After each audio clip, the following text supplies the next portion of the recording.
Now for a lively lift. Ice-cold Coca-Cola. There's no waistline worry with Coke, you know. Coke's a natural, wholesome blending of pure food flavors. I guess that's why everyone likes the refreshing new feeling you get, only from not-too-sweet Coca-Cola. Oh, and remember, Coke is low in calories, too. Say, now, don't you get any thinner. A Coke and a smile, turns on the sun, makes me feel good, so refreshing, makes me feel nice. Have a Coke and a smile, that's the way it should be, and I like to see the whole world smiling with me. Coca-Cola has life, have a Coke and a smile. Tonight, a new study takes aim at sugar. The sugar added to processed food doesn't just put on weight, it lowers good cholesterol and increases the risk of heart disease. So we wondered, can we see the effect of a soda on your body? Yunji Denise went to a lab to find out. I drank 20 ounces of cola, about the same amount the average American drinks in a day. The fructose heads straight to my liver. The liver turns some of it into fuel and the excess into fat. There is research on sugar intake that suggests the fat ends up as belly fat, the kind implicated in heart disease and even cancer. The beverage industry says all this is a normal metabolic response to eating any food, but they say sodas in moderation can be part of a balanced diet. Now, I won't touch Diet Coke and Pepsi because I know it's no good for me, and I don't drink a lot of pop, but I still like a bottle of pop. You're going to tell me it's not very good for my health. Well, it's not, but you know, if you have to have one a day, it's not going to kill you. Point is that people don't have one a day. It becomes addictive like a cup of coffee. Absolutely. In the first 10 minutes that you drink that Coke, 10 teaspoons of sugar hit your system. Okay, that's why we get that rapid high. That's why people drink Coke. But then within 60 minutes of drinking that, you have a sugar crash. So what do you need? Another drink of the same type to bring you back up again.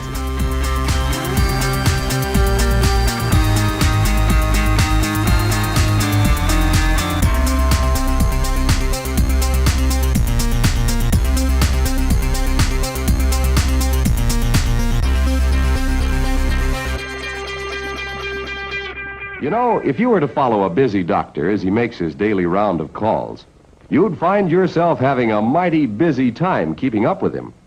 Time out for many men of medicine usually means just long enough to enjoy a cigarette. And because they know what a pleasure it is to smoke a mild, good-tasting cigarette, they're particular about the brand they choose.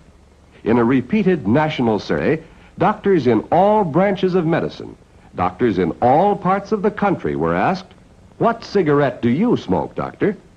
Once again, the brand named most was Camel. More doctors smoke Camels than any other cigarette. 30 days, and see what a difference it makes in your smoking enjoyment. See how Camels agree with your throat. See how mild and good-tasting a cigarette can be. How's about taking a nap? I got a better idea. Let's take a Winston break. Winston tastes good, like, Hollywood has romanticized this so-called golden age of advertising. On the TV show Mad Men, ad execs wrestled with how to handle the dangers of smoking.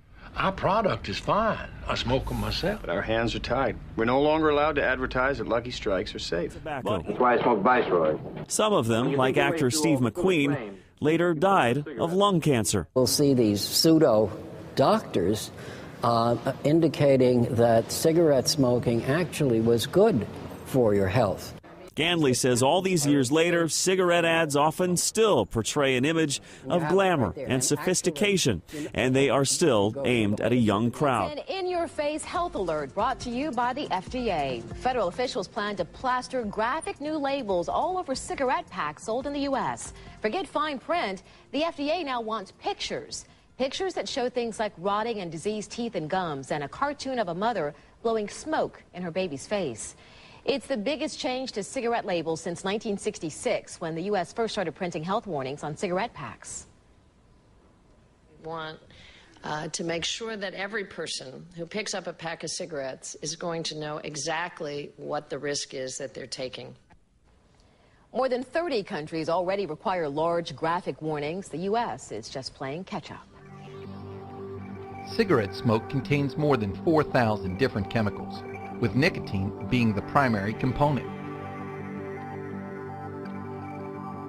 Nicotine is a naturally occurring colorless liquid that comes from the tobacco plant. It is considered an addictive drug, making cigarette smoking one of the most prevalent forms of nicotine addiction. Cigarette smoking is a cause of many preventable diseases worldwide. The effect nicotine has on the brain and the body is complex. With each cigarette, a smoker takes in approximately 1 to 2 milligrams of nicotine. The smoker immediately experiences a high after exposure to nicotine due to the drug's stimulation of the adrenal glands and resulting secretion of epinephrine, also known as adrenaline. The rush of adrenaline stimulates the body and causes an increase in blood pressure, respiration, and heart rate. Nicotine also causes the release of dopamine in the brain. Dopamine is a chemical responsible for sensations of pleasure. The release of dopamine causes the smoker to experience a sense of euphoria following nicotine exposure, similar to other psychoactive drugs. The feelings of a high and of euphoria enhance nicotine's addictive effect.